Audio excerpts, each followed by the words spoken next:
La lettre tue, mais l'esprit vivifie.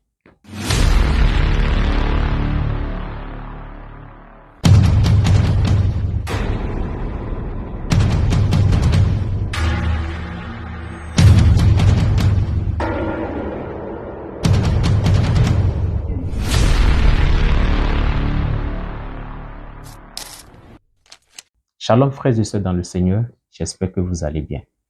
Je vais aussi très bien. Dans cette vidéo, nous allons parler de quelque chose de très important qui vous devez prêter beaucoup attention à comprendre. La curiosité et les contradictions de la Bible. Il est important d'être curieux pour pouvoir comprendre. Quel que soit le domaine dans lequel tu es, il est important pour toi de chercher à comprendre.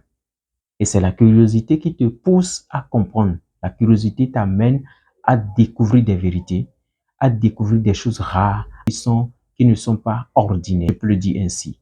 Donc, chaque être humain est capable, est censé pousser sa curiosité à pouvoir comprendre les choses. Donc, il est important d'être curieux. Très important. Même avant d'être chrétien, ou bien même étant chrétien, il est important d'être curieux. Premier point. Deuxième point très important que vous devez comprendre, c'est que quand tu viens vers la parole avec un esprit de jugement, de contradiction, tu seras confus. C'est clair. Tu seras confus quand tu viens vers la parole de Dieu avec du mauvais sens. Tu seras confus. Tu ne verras pas la réponse que tu veux. C'est pourquoi pour pouvoir comprendre la parole, il faut s'humilier. Il faut être nul, néant, sans opposition pour pouvoir comprendre. C'est pourquoi la lettre tue et l'esprit vivifie. C'est la parole de Dieu qui l'a dit. Il n'y a aucune contradiction dans la Bible. Je dis et je le répète, il n'y a pas de contradiction. C'est toi et c'est moi, c'est nous qui avons mal compris. Nous ne plaçons pas chaque verset dans son contexte afin de pouvoir le comprendre réellement comme cela se doit.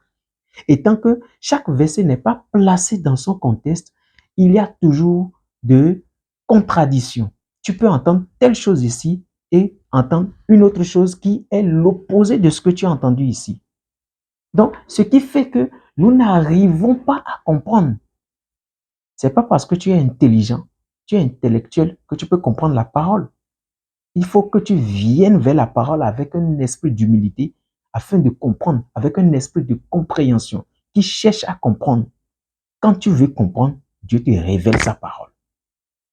Et Dieu n'a pas réservé sa parole à un nombre restreint de personnes. Tout le monde peut comprendre la parole de Dieu.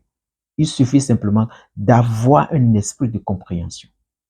Troisième point qui est très important, c'est le fait de poser des questions curieuses et qu'on refuse de donner des réponses parce que la question est curieuse, parce que tu ne peux pas comprendre juste parce que tu n'es pas dans l'esprit. Oui, pour vous dire vrai, aujourd'hui, il y a plein d'églises, il y a plein de chrétiens, de pasteurs de nom.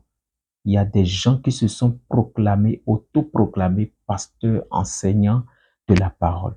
C'est à nous de faire beaucoup attention par rapport à ces genres de choses ou par rapport à ces genres de personnes.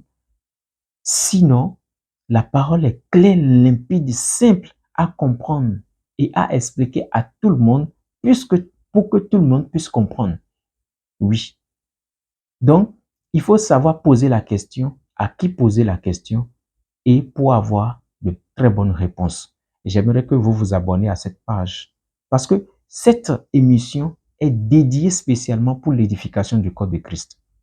Cette émission est là pour vous amener à la compréhension de la parole de Dieu de façon claire et limpide et vous donne aussi la possibilité de poser toutes vos questions. Nous ne sommes pas là pour vous attaquer, nous ne sommes pas là pour vous contredire, mais nous sommes là pour vous apporter la lumière. Si vous avez des questions, n'hésitez pas à nous les laisser dans les commentaires. Nous allons repasser tout le temps sur vos questions et vous donner des réponses qu'il faut. Soyez bénis, abonnez-vous à la page et que Dieu vous bénisse. Amen.